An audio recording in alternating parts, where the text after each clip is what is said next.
నా జీవితాన్ని తెలుసుకోవాలి. అసలు ఇలాంటి ప్లాన్ ఎందుకు చేశారో ఒకసారి చెప్తారా నవ్వారా? సార్ ఇది చాలా గొప్ప ప్లాన్ సార్. దీన్ని అమలు పరిచామంటే మన కంపెనీ ఎక్కడికో వెళ్ళిపోతుందండి. అలాంటిది ఏమీ ఉండదు. పని మీద శ్రద్ధ పెట్టడం లేదు. అదేంటి సార్ అలా అనేసారు? మీరు ఎంతో కష్టపడి ప్లాన్ తయారు చేశారు. మీకు ఇదేంటి? ఇది అసలు నా ప్లాన్ పేపరే కాదు. దాని ఎక్కడ ఏదో పొరపాటు జరిగింది సార్.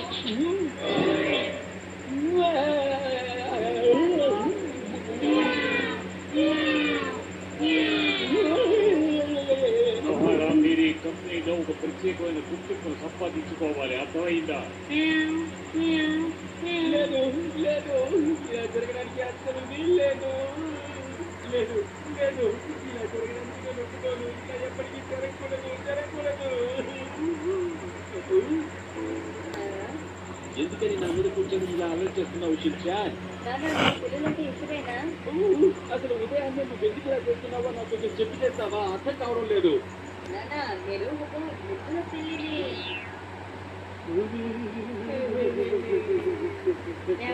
త్వరగా నిద్ర లేవండి. మీకు తెలుసా, ఈ రోజు మీకు నచ్చిన ఫుడ్ ని తయారు చేశాను.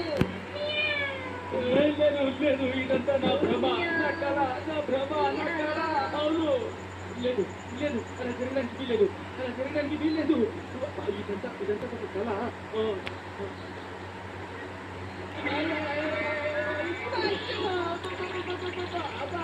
మీకేమైంది? ఎక్కడి నుంచి వచ్చిందా? అక్కడికి ఏం జరుగుతుంది? ఈ పిల్లిని ఎవరు తెచ్చారు? మరి ఎవరు చెప్పండి, ఈ పిల్ల ఎక్కడి నుంచి వచ్చింది? కాదు, వీడేదో వీడి పిల్లలా ఉంది. తెలియక మన ఇంట్లోకి వచ్చినట్లుగా దీనికి పిల్లలే దొరుకుతుందా?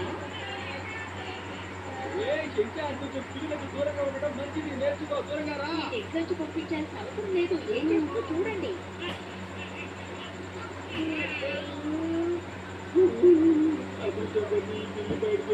ఏమైందండి? ఒక మామూలు పిల్లిని చూసి ఎందుకంత భయపడుతున్నారు? ఆ పిల్లి వల్ల కాసేపు పరేషాన్ అయిపోయాను. మీకు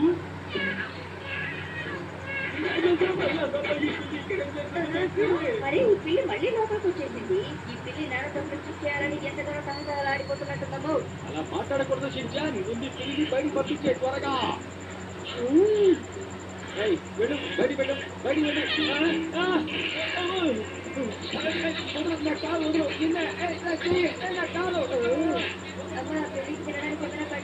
పాపం దానికి ఆకలిస్తుందేమో కదా. అలాగే మన హీరో భోజనం దీనికి పెట్టాక హీరో